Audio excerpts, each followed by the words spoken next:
In The Oldest Person in the World, a decade-long global journey chronicles the ever-changing record holders of the title of Oldest Person Alive. What begins as a portrait of longevity becomes a meditation on the passage of time, the randomness of fate, and the joy and profound human experience of being alive. The Oldest Person in the World is directed by Sam Green, and he has previously directed films such as The Weather Underground and 32 Sounds, and The Oldest Person in the World just debuted at the 2026 Sundance Film Festival.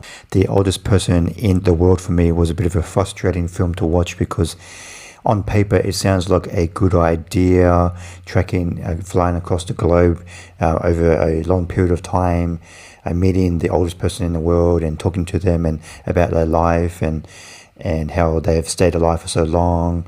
But for me, this film was frustrating to watch because it is a missed opportunity. The director, Sam Green, for me, he made it about himself a bit too much. I think the topic of the oldest person in the world is probably not enough of a topic for a feature-length documentary. This documentary is under 90 minutes long, and when he's not flying across the globe meeting the oldest person in the world, he's introduced us to his new child, because this documentary spans a whole decade. So we meet his child when it's born, and we get to by the end of the documentary he's about 6 years old.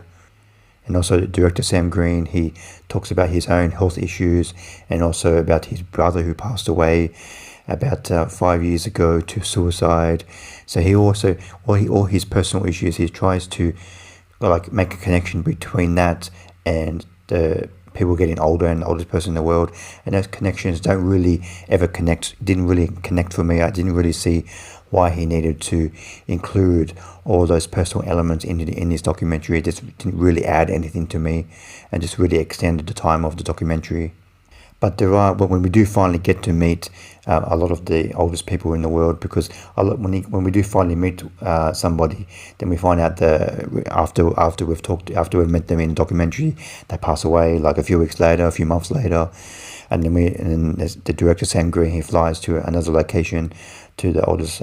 Usually it's always a woman in this documentary. So, and these moments between the director and this oldest person in the world are always quite interesting and touching. Like, there's one really nice moment earlier in the film where the translator has left the room. I think it's in Italy.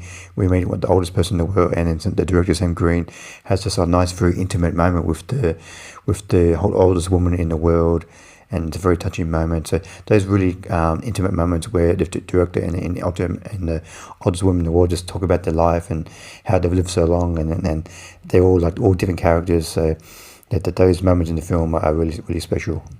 But again, it's another missed opportunity where instead of the director exploring his own life and put it into this film, I think, and like in the second half of the film, the director does mention one quote from a scientist, the scientist proclaims that a person will never be 125 years old. That's the maximum a person will ever live.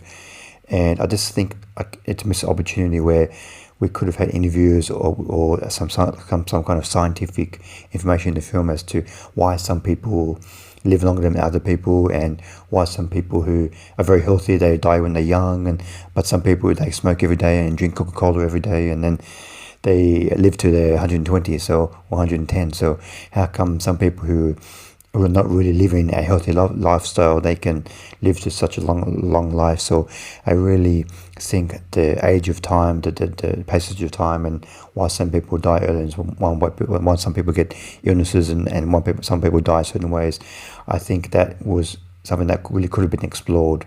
And our director does admit earlier in the film that when he first started doing his documentary, he didn't really know where it was going to go. And that really comes across in this film. It just comes across as very aimless, and where is this going? Especially when we're not meeting the oldest person in the world, the film just kind of is all over the place. So this film really lacks a concrete aim for why we're watching this documentary. I give The Oldest Person in the World 2.5 stars out of 5. Now, when we do get to meet these elderly people, the oldest people in the world, it's very, very entertaining, interesting, and they're all different characters, and there's a lot of intimate moments between the director and these elderly people, so that was quite touching. But unfortunately for me, this film felt very aimless, and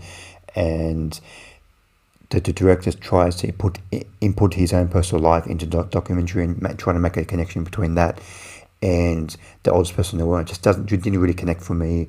So yeah, this film was a bit of a missed opportunity for me. So what did you think of The Oldest Person in the World? Please comment below what you thought of the film. Thanks for watching. See you next time. Bye.